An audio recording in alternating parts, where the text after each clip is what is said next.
On s'est tous déjà fait la remarque, non? Ce qui nous paraissait être un vrai luxe il y a quelques années est devenu complètement indispensable aujourd'hui. C'est un phénomène psychologique assez fascinant qu'on va décortiquer ensemble, la normalisation du luxe. Et vous allez voir, ça nous concerne tous. En fait, ce changement est souvent si subtil qu'on ne le remarque même pas.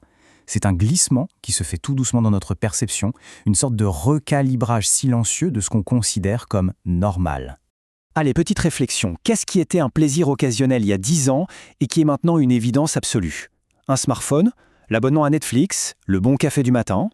C'est exactement ce glissement-là qu'on va analyser. Pour bien voir ce phénomène à l'œuvre et de façon assez spectaculaire, on va prendre un exemple concret. On va voir comment un revenu qui semble énorme peut être très vite absorbé par un nouveau style de vie qui devient la nouvelle norme. Alors, imaginons un revenu de 500 000 $ par an. Ça paraît colossal, n'est-ce pas? Et pourtant, on va voir ensemble à quelle vitesse cette somme peut être engloutie par ce qui devient justement la nouvelle normalité. 4 500 $ par mois. Oui. Pour beaucoup de gens, c'est plus qu'un salaire complet. Mais voilà, dans certains cercles, c'est simplement le coût mensuel d'une voiture de luxe. Et une fois qu'on a pris l'habitude, ça commence à paraître normal.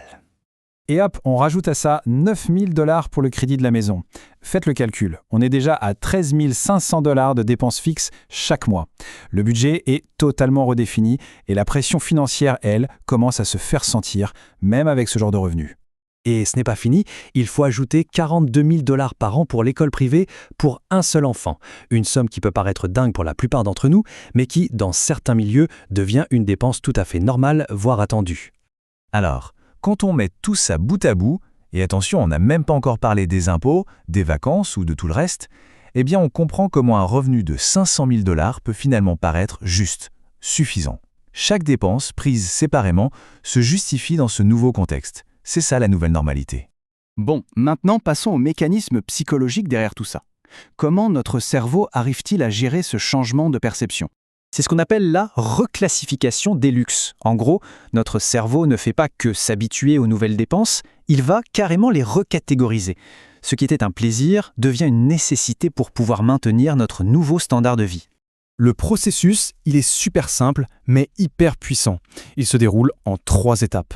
D'abord, on introduit une nouvelle dépense. Ensuite, notre cerveau s'y adapte et la normalise. Et enfin, une toute nouvelle base de référence établie. Pensez juste à un premier smartphone. C'était un luxe, puis c'est devenu normal, et aujourd'hui, c'est impossible d'imaginer vivre sans. Mais allons un peu plus loin. Comment notre cerveau fait-il ce recalibrage? Exactement. Qu'est-ce qui se passe au niveau psychologique? Cette citation, elle résume tout. Elle nous montre que ce processus n'est pas vraiment un choix conscient, mais plutôt une adaptation quasi automatique de notre cerveau à son nouvel environnement, qu'il soit économique ou social. Et ce n'est pas qu'une question d'argent, loin de là. C'est une question de statut social, d'appartenance. On adapte nos dépenses pour se sentir à notre place, pour correspondre aux attentes de notre entourage. Et ça, c'est un moteur de normalisation super puissant. Mais attention, ce phénomène ne concerne pas que les très revenus. En fait, on le vit tous, mais chacun à notre propre échelle. Chacun d'entre nous a sa propre base de référence, et elle évolue constamment. Cette comparaison illustre parfaitement comment ce recalibrage se produit dans nos vies de tous les jours. L'ordinateur unique pour toute la famille, c'est devenu un smartphone par personne.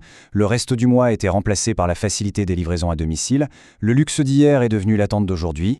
En fin de compte, ce qu'il faut vraiment retenir, c'est que cette tendance à normaliser le luxe est un truc profondément humain. C'est le moteur de notre adaptation, de notre ambition. On redéfinit constamment nos standards, pour le meilleur et parfois pour le pire.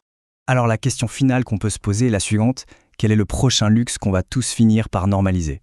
En étant conscient de ce mécanisme, on peut peut-être faire des choix un peu plus éclairés sur ce qui compte vraiment pour nous. Voilà de quoi réfléchir.